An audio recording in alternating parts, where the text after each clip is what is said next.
July August আন্দোলন ঘিরে রাজধানীর রামপুরায় ২৮ জনকে হত্যার ঘটনায় মানবতা বিরোধী অপরাধের মামলায় বিজিবির কর্মকর্তা লেফটেন্যান্ট কর্নেল রেদওয়ানুল ইসলাম সহ ৪ জনের বিরুদ্ধে শুনানি হবে আজ। এ বিষয়ে জানাতে সরাসরি যুক্ত হচ্ছেন সহকর্মী সাবরিনা মজুমদার।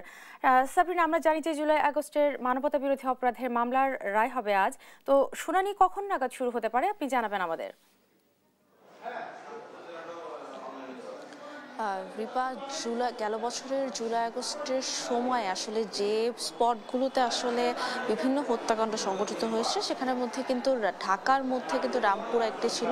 এবং সেই রামপুরাতে ২৮ জনকে হত্যা মামলায় অভিযোগে মানবতা বিরোধী অপরাধের মামলায় বিজিবির লেফটেন্যান্ট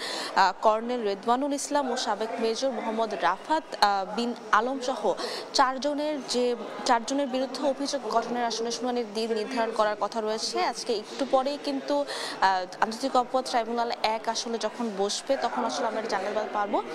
এই মামলায় ৪ জন আসলে আসামি এবং সেনা কর্মকর্তাদের মধ্যে দুজন আসামি অর্থাৎ কর্নেল রেদওয়ানুল ইসলাম এবং সাবেক মেজর মোহাম্মদ রাফাত বিন আলম, তাকে কিন্তু আজকে আন্তর্জাতিক অপরাধ ট্রাইব্যুনালে হাজির করা হয়েছে, এবং বাকি যে ২ আসামি, সেই ২জন আসামি যেহেতু পলাতক, আজকে তাদেরকে নিয়েও আসলে সিদ্ধান্ত হবে এবং তাদের জন্য আসলে তাদের পক্ষে আসলে স্টেট ডিফেন্স নিয়োগ দেওয়া হবে, এবং সে সাথে একটু পরেই আসলে যখন ট্রাইব্যুনালে বসবে তখন তাদেরকে যখন ইজলাসে নিয়ে যাওয়া হবে তখন আসলে আমরা এই সিদ্ধান্তগুলো জানতে পারবো। এছাড়াও যদি ট্রাইব্যুনাল ২ এর কথা বলে, ট্রাইব্যুনাল ২ এ আজকে আবু সাইদ হত্যা মামলার সাক্ষ্য গ্রহণ হওয়ার কথা রয়েছিল, কিন্তু আজকে প্রসিকিউশন থেকে একটু আগে জানিয়ে দিয়েছে যে আজকে যে আবু সাইদ জুলাই গণ অভ্যুত্থানের যে প্রথম শহীদ আবু সাইদ, তার মামলার সাক্ষ্য গ্রহণ আজকে হবে না। সে সাক্ষ্য গ্রহণ পরবর্তীতে ২৭ নভেম্বরের জন্য দিন নির্ধারণ করে দিয়েছে। এছাড়াও